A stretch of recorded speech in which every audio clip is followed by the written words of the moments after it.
સુરત શહેરમાં લોકો શીતલહેર અનુભવી રહ્યા છે। શહેરીજનો ઠંડીથી બચવા માટે પોતપોતાની રીતે બચાવ કરી રહ્યા છે, ત્યારે પ્રાણીઓ પણ આ ઠંડીનો ચમકારો અનુભવી રહ્યા છે। પ્રાણીઓને ઠંડીથી બચાવવા માટે તંત્ર દ્વારા ખાસ વ્યવસ્થા ઊભી કરવામાં આવી છે। જોઈએ આ વિગતવાર અહેવાલ। શહેરમાં હવે ધીરે ધીરે શીતલહેર છવાઈ રહી છે। કાતિલ ઠંડીના અહેસાસ માનવીની સાથે સાથે પશુઓ અને પ્રાણીઓ પણ અનુભવી રહ્યા છે।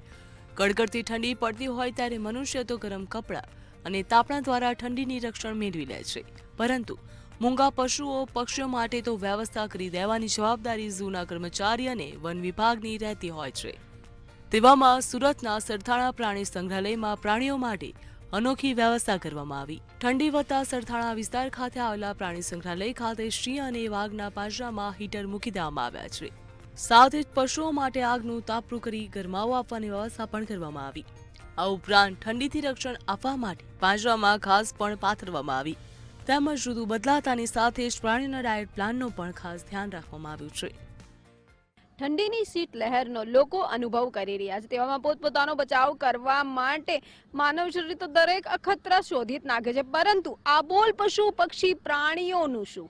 આ તમામ માટે સુરતના પ્રાણી સંગ્રહાલય ખાતે અનોખી વ્યવસ્થા કરવામાં છે। હાલ મંતવ્ય ન્યૂઝની ટીમ પહોંચી છે સુરતના પ્રાણી સંગ્રહાલય ખાતે, એટલે કે ઝૂ ખાતે। અહીં જોવા મળી રહ્યું છે કે અત્યારે જ્યારે ઠંડી શરૂ થઈ ગઈ છે અને આ ઠંડીમાં કડકડતી ઠંડીને કારણે આજે પશુ પક્ષી પ્રાણી એનો જીવ ના જાય, તેમનો બચાવ થઈ શકે, તેમના રક્ષણ માટે આ હરણ પાસે તાપણું કરવામાં આવે છે, જેનાથી તેઓને ગરમાટો મળી રહી, તેમના શરીર જે છે સ્વસ્થ રહી શકે। ત્યારે અહીંના જે ઇન્ચાર્જ છે હિનાબેન, આપણે એમની જોડે વાત કરીને જાણીએ એમનું શું કહેવું છે। મેમ, ઠંડી પડી રહી છે અને ઠંડીને કારણે આપણે પોતે પણ કંઈક ને કંઈક નવા અખતરા કરતા હોય, પણ પ્રાણી પશુ પક્ષી આ તમામ માટે ક્યાંક અઘરું પડતું હોય છે, તો પ્રાણી સંગ્રહાલય ખાતે શું વ્યવસ્થાઓ? અહીં જે પ્રાણીઓને કેપ્ટિવિટીમાં રાખેલા હોય છે, આમ તો જંગલમાં તેઓ છે પોતાનો ઝાડ કે પત્તાની વચ્ચે બેસીને ગરમાટો મળી રહે, પરંતુ અહીંથી કેપ્ટિવિટીમાં રાખેલા પ્રાણીઓને આપણે ખાસ કાળજી લેવાની હોય છે, જેના માટે અમે હરણકુળના જે તમામ હરણો છે એમાં તાપણાની વ્યવસ્થા કરતા હોય છે।